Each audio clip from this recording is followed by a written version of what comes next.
강추위를 무릅쓰고 여러분들 나와주신 것 참 감사하고 당신은 참으로 소중한 분이십니다.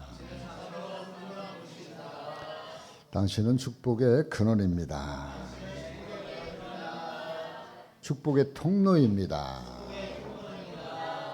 당신의 삶에 만남의 복이 차고 넘칩니다. 형통의 복도 넘칩니다. 오늘도 하나님 역사하십니다. 아멘. 여러분들이 지금 레위기 말씀을 읽었는데 레위기 말씀을 우리가 읽으면 도대체 뭐가 뭔 소린지, 저도 예전에 제일 읽기 힘들었던 성경이 바로 레위기. 1년에 이제 올해는 내가 성경을 읽독해야 되겠다. 그리고 이제 성경을 열심히 읽는데 2월달 들어와가지고 레위기에 딱 걸리면 이 한 장 넘어가기가 힘들어요. 읽다 보면 그 소리가 그 소리 같고 또 그 소리가 그 소리 같고 이제 지겨워가지고 레위기는 건너뛰자. 그리고 이제 민수기로 넘어가서 또 신명기 가고 그럴 때 생각이 납니다. 참 힘들었어요. 레위기가 읽기가. 그런데 레위기라고 하는 이 책은 그렇게 어려운 책이 아니더라고요. 보니까요. 그냥 제사 이야기이긴 한데 그 의미를 알면 참으로 복음 중에 복음에 들어있는 것이 바로 레위기라는 거예요. 레위 지파 사람들을 통해서 하나님이 제사를 드리도록 지명하셨어요. 그래서 레위라고 하는 것은 제사법을 얘기하고 있는 거예요. 제사법. 하나님 앞에 예배 드리는 것, 율법과 제사에 대한 것이 바로 이 레위기인데 그것은 오늘날로 얘기하면 말씀과 예배. 그것을 우리에게 주시려고 이 말씀을 하고 있습니다. 한마디로 얘기하면 말씀과 예배, 성막과 제사는 뭐냐? 바로 예수 그리스도다. 여러분들은 성경을 보면 항상 모든 것이 예수 그리스도와 연결이 되어지면 풀려요. 바로 이 레위기 말씀도 꽤나 지루한 말씀인데 여기 나와 있는 모든 말씀 한 절 한 절마다 구구절절마다 예수님과 연결이 되어지면 이해가 되어지는 거예요. 여기서 얘기하는 짐승의 피는 예수님이구나. 그 짐승이 잡아져가지고 각이 떠가지고 그리고 그 불 위에서 살라지는 것, 이게 무슨 의미가 있나? 이게 전부 다 예수 그리스도와 연결이 되어졌다. 그래서 레위기가 복음서 중에 복음서다. 최고의 복음. 그 레위기의 가장 이 제사의 핵심은 뭐냐면 이 제사를 통해서 저와 여러분들이 사면 된다는 거예요. 우리가 지은 죄. 아까 우리 예준 집사님이 기도하시면서 알고 지은 죄, 모르고 지은 죄, 모든 죄들이 사면되어진다. 여러분 이제 설날이나 아니면 명절 때 되면은 대통령 특별 사면이라는 게 있어요. 그래서 대통령의 권한으로 그 죄 지은 사람들의 모든 죄를 사면해 주는 거예요. 그러니까는 그 사람들은 감옥에 있는 사람들은 그날만 혹시 내가 이번 그런 그 명절에 특별 사면으로 나가지는 않을까 항상 마음에 기대를 하고 산다 그래요. 바로 그 기대해도 좋은 그런 그 말씀이 들어있는 그 대사면의 기쁜 소식이 들어있는 메시지가 바로 이 레위기 말씀이에요. 그 레위기 27장 전체 말씀 중에도 가장 핵심적인 이 말씀이 바로 레위기 16장에 나와 있는 이 말씀. 이 말씀이 대속죄일이라고 하는 그 대속죄 제사에 대한 말씀을 통해서 내가 너희의 모든 죄값을 대신 치르게 하고 내가 너희의 죄를 사해 주겠다. 이렇게 공포하는 날이 바로 레위기 16장의 대속죄제에 대한 말씀이라는 겁니다. 그러니까 이 날이 얼마나 귀해요. 참으로 귀한 날이에요. 오늘 여러분들 무엇보다도 이 말씀이 걸려있는 이 주는요, 어떻게 보면 여러분들에게 복받는 날이에요. 믿습니까? 레위기 16장 33절 34절 말씀.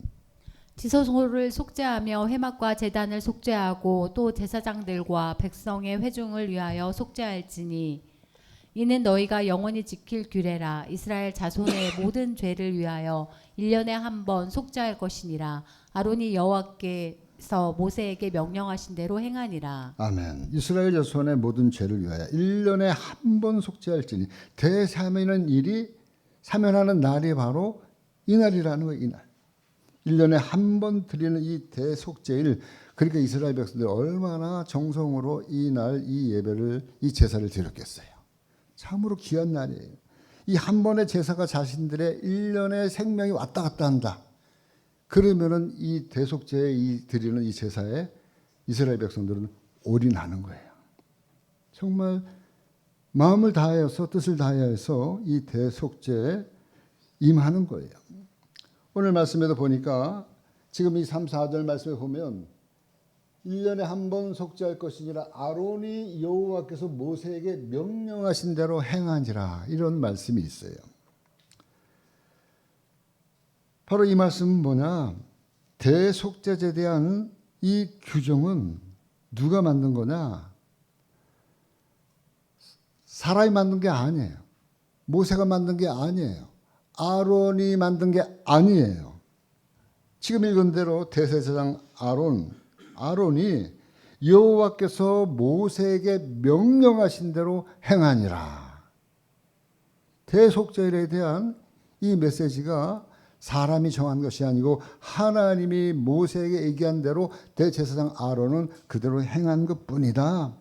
바로 이 말씀의 뜻하는 것이 무엇이냐면 바로 우리가 제사함 받고 하나님 앞에 구원에 이르는 것은 우리의 의지나 노력으로 이루어지는 것이 아님을 말씀해 주고 있다는 거예요. 우리의 구원은 오직 믿음으로 말미암아 믿음으로 하나님의 은혜로만 얻을 수 있다는 것, 구원의 진리가 바로 이것이 하나님이 말씀하고 있는 구원의 절대 진리예요.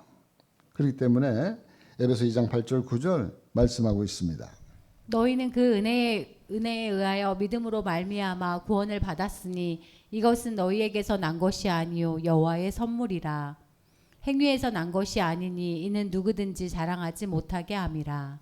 은혜로 말미암아 구원을 얻었으니 너희에서 난 것이 아니고 하나님의 선물이다. 그렇기 때문에 너희는 행위에서 난 것이 아니기 때문에 누구든지 자랑치 못하게. 내가 이렇게 교회에 헌금을 많이 했어. 내가 이렇게 교회에 충성했어. 봉사했어. 노력했어. 내가 사회활동 많이 했어. 사회봉사 많이 했어. 구제했어. 그렇다고 해서 구원되어지는 것이 아니라는 거예요. 그 하나님 딱 못을 박아놨어. 그러한 행위로는 구원받을 수가 없다. 로마서 1장 17절 말씀. 복음에는 하나님의 의가 나타나서 믿음으로 믿음에 이르게 하나니 기록된 바 오직 의인은 믿음으로 말미암아 살리라 함과 같으니라. 기록된 바 오직 의인은 믿음으로 말미암아 살아나는 거예요. 믿음으로 사는 거예요. 믿음으로. 성경은 이렇게 딱 못을 박아놨어요. 믿음으로. 그래서 그 일례로 오늘 말씀에서 정확하게 우리에게 보여주고 있는 말씀이 1절 2절 말씀이에요. 레위기 1절 2절 말씀. 아론의 두 아들이 여호와 앞에 나아가다가 죽은 후에 여호와께서 모세에게 말씀하시니라. 여호와께서 모세에게 이르시되 내 형 아론에게 이르라. 성소에 휘장한 법궤 위 속죄소 앞에 아무 때나 들어오지 말라. 그리하여 죽지 않도록 하라. 이는 내가 구름 가운데서 속죄소 위에 나타남이니라. 아멘. 그러니까 레위기 지금 대속죄 말씀을 하는데 이 말씀을 먼저 끄집어내는 거예요. 왜냐하면 하나님이 분명하게 선을 딱 말씀하고 있는 거예요. 너희가 아론은 대제사장 두 아들이 요 앞에 나오다가 죽었어요. 왜 죽었냐? 그러면서 너희들이 함부로 이렇게 너희들이 임의적으로 들어오지 마라. 그 이유에 대해서 레위기 10장 1절 2절 말씀에 이야기하고 있어요. 아론의 아들 나답과 아비후가 각기 향로를 가져다가 여호와께서 명령하시지 아니하신 다른 불을 담아 여호와 앞에 분향하였더니 불이 여호와 앞에서 나와 그들을 삼키매 그들이 여호와 앞에서 죽은지라. 아멘. 그건 아론의 그 두 아들이 하나님 앞에 예배드리러 제사드리러 나왔는데 여호와께서 명령하시지 않은 다른 불로 담아서 옆에 분향하다는 거예요. 그러니까 바로 불이 요 앞에 나와서 그 두 아들을 삼켜버렸어요. 죽여버린 거예요. 근데 하나님이 금향단에서 이 올리는 이 분향단의 이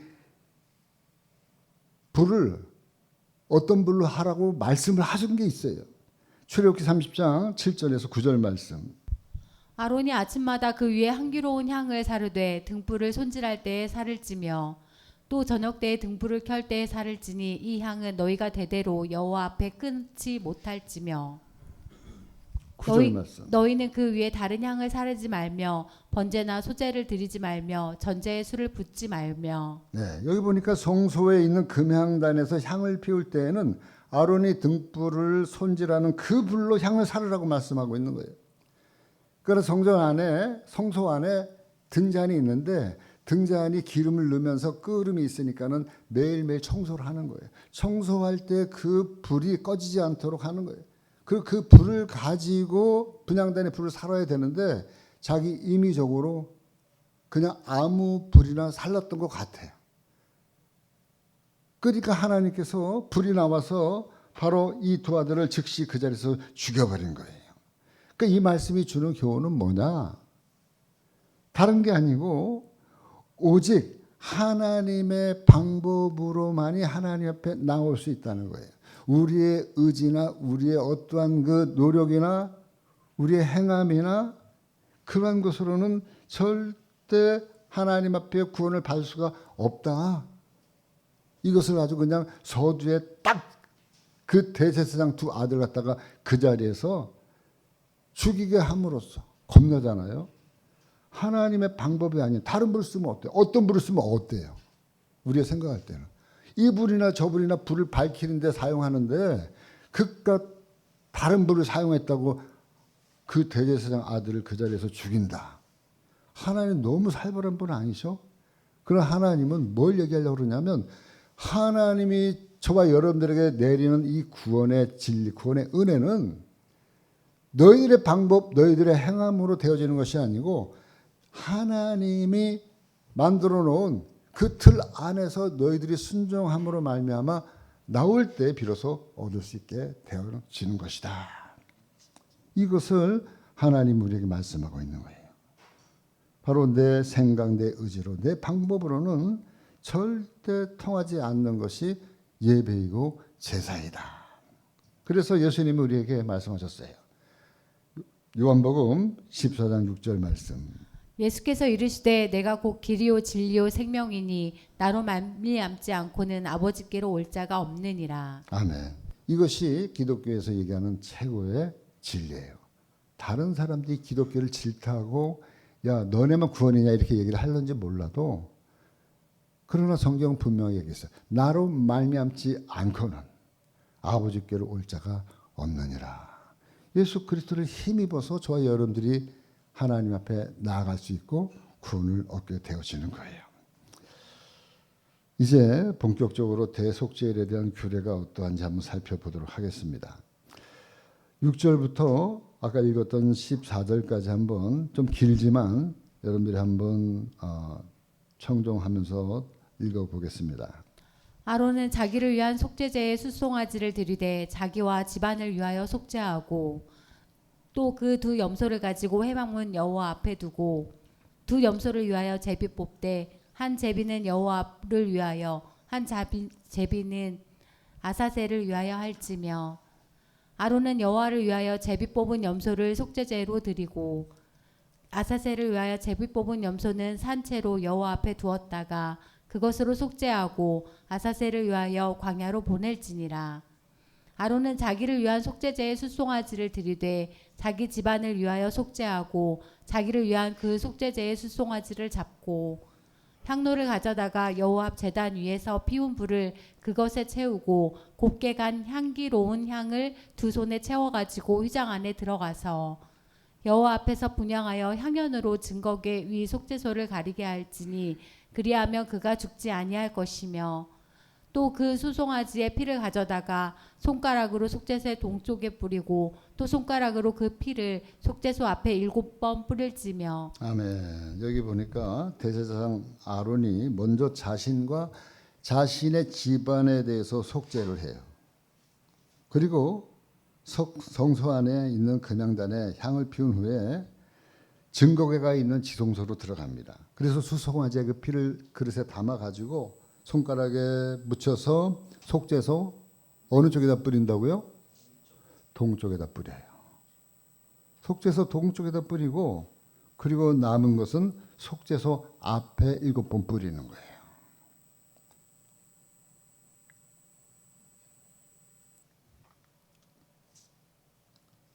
그 피를 속죄소 동쪽에 뿌리라고 말씀하고 있어요. 그러니까 속죄소의 문은 항상 동쪽으로 나 있습니다. 그러니까 지금 저와 여러분들이 예배드리는 우리 교회가 진짜 실제적으로 성소와 지성소, 예루살렘 성전에 있는 그 성전 안에 이 사이즈가 아주 비슷해요. 되게 크지 않아요. 크지 않는데 바로 제가 있는 이쪽이 어디냐면 서쪽이에요. 서쪽. 그리고 들어오는 저쪽 문이 바로 동쪽이에요. 그러니까 이 피를 어디다 뿌린 거예요? 여러분들 향해서 뿌린 거예요. 여러분들 향해서. 여러분들 있는 곳에. 동쪽으로 뿌리는 거예요. 동쪽. 문이 동쪽에 나 있으니까. 그리고 번제단 앞에 이 앞에다가 또 피를 갖다가 7번 뿌렸습니다. 여러분 동서남북 중에 굳이 동쪽에 뿌리라고 하신 이유가 있어요. 그 왜 그러냐면 우리가 하나님 만들어 놓은 에덴에서 쫓겨날 때 어느 쪽으로 쫓겨났다 그랬어요? 동쪽으로. 에덴의 문이 어디 있냐면 동쪽에 있는 거예요. 그러니까 동쪽으로 쫓겨난 그 동쪽 문을 하나님이 들어오지 못하도록 잠가놨단 말이에요. 창세기 3장 24절 말씀. 이같이 하나님이 그 사람을 쫓아내시고 에덴 동산 동쪽에 그룹들과 두루 도는 불칼을 두어 생명나무의 길을 지키게 하시니라. 네. 그러니까 에덴의 동쪽에다가 그룹들과 두루 도는 칼을 두어서 생명나무의 길을 지키겠다. 그러니까는 지난 시간에도 말씀드렸지만 에덴 동산에 있는 생명나무의 길로 다시 들어가려고 그러면 어느 문으로 들어가야 됩니까? 에덴의 동쪽 문을 들어가야 되는 거예요. 그러려고 하니까는 하나님이 있는 에덴이 이 성전인데 성전이 문이 어디에 나 있어야 되는 거예요? 동쪽으로 나 있어야 되는 거예요. 이것이 일률적으로 다 맞는 그러한 그 개념이에요. 그리고 이스라엘 백성들이 가나안 땅에 들어갈 때 그때도 어디로 들어갔느냐? 요단강에서 동쪽, 요단강 동쪽에서 서쪽으로 들어간 거예요. 애굽에서는 남쪽에 있거든요. 남쪽에서 이스라엘 가려면 굳이 동쪽으로 안 가도 돼요. 요단강을 안 가도 애굽에서 바로 질러가면은 14일이면 갈 수 있는 거리예요. 근데 하나님이 이스라엘 백성들을 어디로 인도했어요? 광야로. 그 시나이 반도 광야로 40년 동안 돌려가지고 어디로 가냐면 요단 동편으로 이스라엘 백성들을 이끌고 가는 거예요. 그래서 요단 동편에서 서쪽으로 들어갈 수 있도록 하나님이 이스라엘 백성들의 여정을 만들어 놓으신 거예요. 이걸 뭘 얘기한다고 그랬어요? 바로 우리가 장례식장에 가서 잘 부르는 노래 요단강 건너가 만날이 며칠 후 요단강을 건너서 가는데 가나안 땅은 천국을 의미하는데 어느 쪽으로 들어가냐 하면 동쪽에서 서쪽으로 들어가는 거예요. 그 요단강 물을 열어서 가나안 땅으로 들어갈 수 있도록 하나님이 만들어 놓으신 거예요. 그러니까 전 성경은 이렇게 일관성 있게 하나님이 이 말씀을 우리에게 눈으로 볼 수 있게끔 시각적으로 볼 수 있고 청각적으로 들 수 있고 그리고 눈으로 볼 수 있도록 하나님이 시청각, 시공각적으로 만들어 놓으신 거예요. 왜? 이해하기 쉬우라고. 그래서 하나님 말씀 읽으면 그냥 무턱대로 동쪽에다 뿌렸다. 아무런 의미가 없는 것이 아니라 하나님이 창세기부터 시작해가지고 모든 것이 하나님 나라 천국으로 향할 수 있도록 그 문을 하나님이 예배해 놓으신 대로 백성들을 이끌어 가고 있음을 우리가 알게 되어지는 거예요. 그렇기 때문에 말씀을 계속 이어가 보면 이렇게 동쪽에 뿌린 후에 그 피를 손가락으로 속죄소 앞에 또 7번 뿌립니다. 그것이 14절 말씀이에요. 14절 말씀을 보니까 속죄소 앞에 7번 뿌릴 것이며 7이라는 숫자는 완전수예요. 그러니까 대제사장의 죄가 완전하게 속죄된 후에 그런 후에 제비 뽑아둔 2마리 염소 중에 요아를 위해서 뽑힌 염소를 잡는 거예요. 그 염소를 잡을 때 어떻게 잡느냐? 그 잡는 이야기가 바로 15절부터 나와요. 15절부터 19절 말씀. 또 백성을 위한 속죄제의 염소를 잡아 그 피를 가지고 휘장 안에 들어가서 그 수송아지 피로 행함같이 그 피로 행하여 속죄소 위와 속죄소 앞에 뿌릴지니 곧 이스라엘 자손의 부정과 그들이 범한 모든 죄로 말미암아 주성소를 위하여 속죄하고 또 그들의 부정한 중에 있는 회막을 위하여 그같이 할 것이요 그가 지성소에 속죄하러 들어가서 자기와 그의 지방과 이스라엘 온 회중을 위하여 속죄하고 나오기까지는 누구든지 회막에 있지 못할 것이며 그는 여호와 앞 제단으로 나와서 그것을 위하여 속죄할지니 곧 그 수송아지의 피와 염소의 피를 가져다가 제단 귀퉁이 뿔들에 바르고 또 손가락으로 그 피를 그 위에 7번 뿌려 이스라엘 자손의 부정에서 제단을 성결하게 할 것이요. 아멘. 이렇게 대제사장의 속죄가 완전하게 된 이후에 이번에는 백성들의 죄 속죄를 위해서 여호와께서 제비 뽑아둔 그 염소를 잡는 거예요. 그리고 이제 대제사장이 수송아지를 가지고 자신을 위해서 속죄제를 드렸던 방식으로 똑같이 염소의 피를 취해가지고 속죄소 앞에 나와서 뿌립니다. 그리고는 속죄소 밖으로 나와가지고 송아지 피와 염소의 피를 갖다가 어떻게 하냐면 번제단의 내 기퉁이에 그 뿔에 발라요. 그리고 번제단 위에서 뿌려요. 그리고 제단을 성결케 하라. 이렇게 이야기를 합니다. 그러니까 우리가 여기서 알 수 있는 것은 하나님이 백성들의 죄를 사하기 위해서 구체적으로 하나하나 번제단의 내 기퉁이에 있는 내 뿔에 있는 피를 바르게 하는 거예요. 바로 이 말씀은 뭘 얘기하냐면 우리의 생각, 우리의 행동거지 하나하나 거기에 예수의 피가 발라져야 된다는 거예요. 그러니까 우리는 그냥 막 살아가면 안 된다는 거예요. 우리의 삶의 현장에서 항상 예수의 피가 우리의 사용하는 말과 행동과 우리의 마음의 모든 것들이 위에 바로 이 예수의 피가 한 번씩 적셔져서 나와야 된다. 그렇게 해야지 우리가 정결하게 살 수 있게 되어짐을 성경은 말씀하고 있는 거예요. 그렇기 때문에 우리가 찬송할 때 뭐라고 얘기합니까? 찬송할 때 나의 죄를 씻기는 예수의 피밖에 없네. 나를 정케 하기는 예수의 피밖에 없네.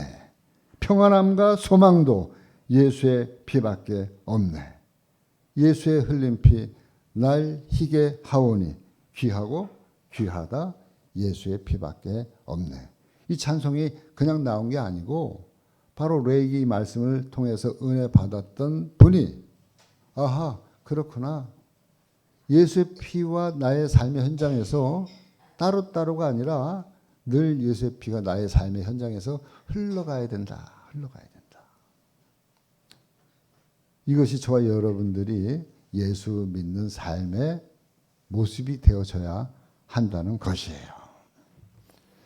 이렇게 해서 대제사장은 대속죄일의 제사를 이제 90% 끝냈어요. 90%.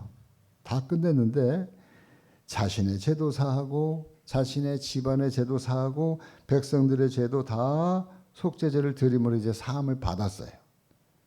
그 이제 마지막 남은 대속죄 제사의 마지막 하이라이트가 남았는데 그 하이라이트가 바로 20절에서 22절 말씀이에요. 그 지성소와 회막과 제단을 위하여 속죄하기를 마친 후에 살아있는 염소를 들이되 아론은 그의 두 손으로 살아있는 염소의 머리에 안수하여 이스라엘 자손의 모든 불의와 그 범한 모든 죄를 아뢰고 그 죄를 염소의 머리에 두어 미리 정한 사람에게 맡겨 광야로 보낼지니 염소가 그들의 모든 불의를 지고 접근하기 어려운 땅에 이르거든 그는 그 염소를 광야에 놓을지니라. 아멘. 여기 지금 제비 뽑은 염소 2마리 중에 이제 자신을 위해서 백성들을 위해서 다 한 마리를 잡고 남아있는 한 마리가 있어요. 그 염소를 우리는 아세셀을 위한 염소라 이렇게 성경은 이야기하고 있어요. 레위기 16장 8절에서 9절 10절. 두 염소를 위하여 제비 뽑되 한 제비는 여호와를 위하고 한 제비는 아세셀을 위하여 할지며 아론은 여호와를 위하여 제비 뽑은 염소를 속죄제로 드리고 아사셀을 위하여 제비 뽑은 염소는 산채로 여호와 앞에 두었다가 그것으로 속죄하고 아사셀을 위하여 광야로 보낼지니라. 여기 지금 8절 말씀에 계속 아사셀이라고 하는 말이 나오는데 그 아세살이라고 하는 그 각주에 보면 뭐라고 써 있냐면 뭐라고 써 있다 그랬어요?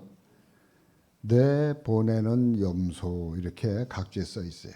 그 아세셀의 염소는 내 보내어지는 거예요. 어디로 내보내지는 거예요?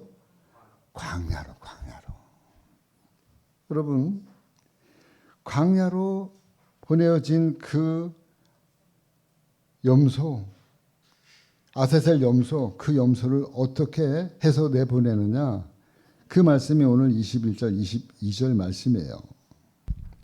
아론은 그의 두 손으로 살아있는 염소의 머리에 안수하여 이스라엘 자손의 모든 불의와 그 범한 모든 죄를 아뢰고 그 죄를 염소의 머리에 두어 미리 정한 사람에게 맡겨 광야로 보낼지니 염소가 그들의 모든 불의를 지고 접근하기 어려운 땅에 이르거든 그는 그 염소를 광야에 놓을지니라. 아멘.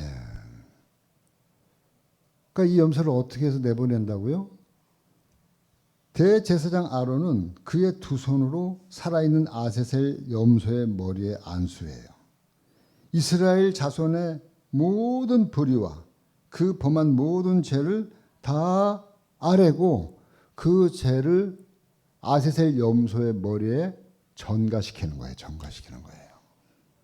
그러면 그 아무 죄 없는 그 아세셀 염소가 백성들의 모든 죄를 다 전가받고 그들의 모든 불의를 짊어지고 사람들이 접근하기 어려운 그러한 어려운 광야로 내보내지는 거예요. 그리고 그 광야로 내보내어진 그 광야 이 아세셀 염소는 결국에는 어떻게 돼요? 광야에 사나운 짐승들에게 그냥 물어뜯겨 죽게 되어지는 거예요. 이것이 대속죄의 마지막 하이라이트예요. 여러분 이스라엘의 광야가 가도 끝이 없어요. 거기에 그냥 염소 한 마리 나타났다. 그러면 그 들에 있는 모든 짐승들의 타겟이 되어져서 그냥 순간에 물어뜯겨서 먹이가 되고 말아버려요. 살아남을 수가 없어요. 그렇게 해서 이 속죄의 제사를 마무리 짓는 거예요. 여러분 이 아사셀 염소가 누굽니까? 이 아사셀 염소, 이 염소에 대해서 이사야라고 하는 선지자가 이렇게 성경에 이야기하고 있어요. 이사야 53장 6절 말씀. 우리는 다 양 같아서 그릇 행하여 각기 제 길로 갔거늘 여호와께서는 우리 모두의 죄악을 그에게 담당시키셨도다. 아멘. 우리 모두의 죄악을 그에게 전가시킨 거예요. 근데 이사야는 예수 그리스도 오시기 700년 전의 사람이기 때문에 여기서 그가 누군지 잘 몰라요. 하나님의 감동으로 이사야를 쓰고 있는데 이 이사야는 예수님을 본 적도 없어요. 왜? 예수님이 이 땅에 오시기 700년 전의 사람이 이러한 상황으로 어떻게 될런지 알지도 못하고 감동으로 쓴 거예요. 우리는 다 양 같아서 그릇 행하여 각기 제 길로 갔거늘 여호와께서는 우리 모두의 죄악을 그에게 담당시키셨도다. 그가 누군지 모르고 쓴 거예요. 이사야 구약 성경에 나와 있어요. 그런데 많은 사람들은 이스라엘 백성들은 구약 성경 이사야서를 다 어릴 때부터 모세경부터 해가지고 구약 성경을 달달달달 외우고 읽고 공부했던 이스라엘 유대인들이 예수님이 이 땅에 오셔가지고 예수님의 모습을 딱 보는 순간, 예수님이 돌아가시는 그 모든 과정을 다 보는 순간 무엇이 연상이 됐냐면, 아, 저분이 바로 구약에서 얘기한 아세셀이구나, 아세셀 염소구나. 그래서 사도 요한이 요한복음 1장 29절 말씀, 이튿날 요한이 예수께서 자기에게 나아오심을 보고 이르되 보라 세상 죄를 지고 가는 하나님의 어린 양이로다. 요한은요 그게 보인 거예요. 예수님의 모습을 딱 보는 순간에 세상의 모든 죄의 짐을 지고 가는, 여기는 어린 양이지만은 아세셀 염소구나, 그 말만 뺐지 똑같은 말이에요. 요한이 볼 때. 히브리서 기자는 이렇게 얘기하고 있습니다. 히브리서 13장 11절 12절 말씀. 이는 죄를 위한 짐승의 피는 대제사장이 가지고 성소에 들어가고 그 육체는 영문 밖에서 불사름이라. 그러므로 예수도 자기 피로써 백성을 거룩하게 하려고 성문 밖에서 고난을 받으셨느니라. 아멘. 그래 히브리서를 쓴 이 신약의 이 기자가, 이는 죄를 위한 짐승의 피는 대제사장이 가지고 성소로 들어가고 그 육체는, 짐승이 아니라 육체라 그랬죠. 육체는 어디다 불사른다 그랬어요? 영문 밖에 불사릅니다. 영문 밖이 어디예요? 예루살렘 성문 밖. 거기에는 지금도, 제가 예루살렘 가보니까 지금도 시체들을 모아놓는 거기에 커다란 무덤이 있어요. 무덤의 자리가 예루살렘에 가까울수록 비싸대. 지금도. 겟세마네 동산 앞에 쫙 무덤이 다 있는 거예요.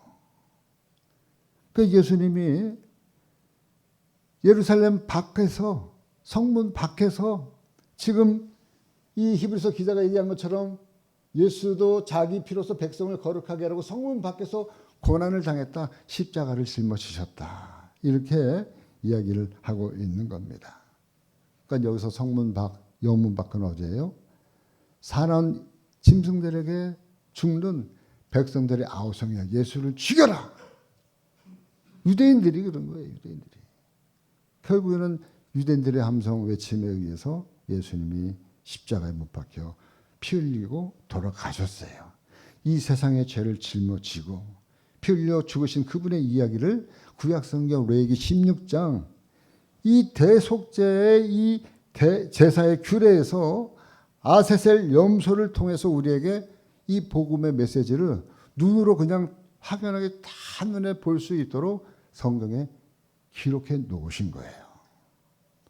그러니 이 레위기가 지겹고 쉬운 책이지만 여러분 이 진리의 말씀을 알고 레위기 16장 정도 가서 그 보면 아세셀 염소를 읽다 보면 아하, 내 죄를 짊어가는 이 분이, 이 아세셀 염소가 나 때문에 죽는구나.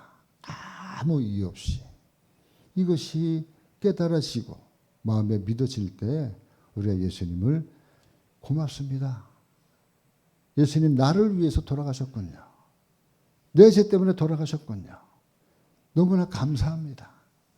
이렇게 시인하고 고백하는 것이 예수 믿는 사람들의 가장 기본적인 마음이에요.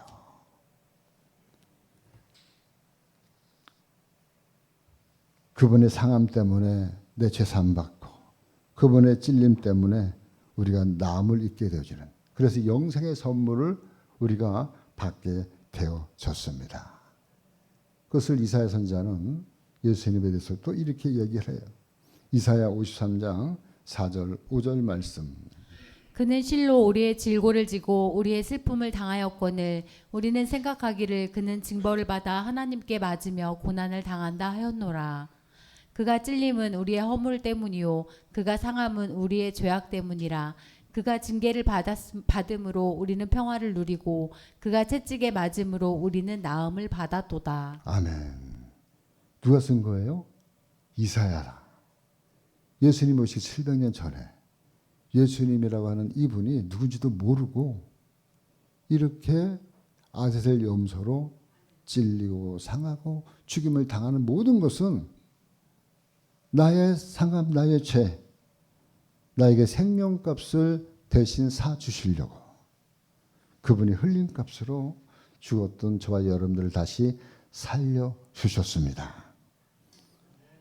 그분의 은혜를 우리가 감사하면서 평생 고마워하면서 그분의 뜻을 따르며 그분의 말씀에 순종하며 살아가시는 그러한 저와 여러분들 되어지기를 주님의 이름으로 간절히 축원합니다.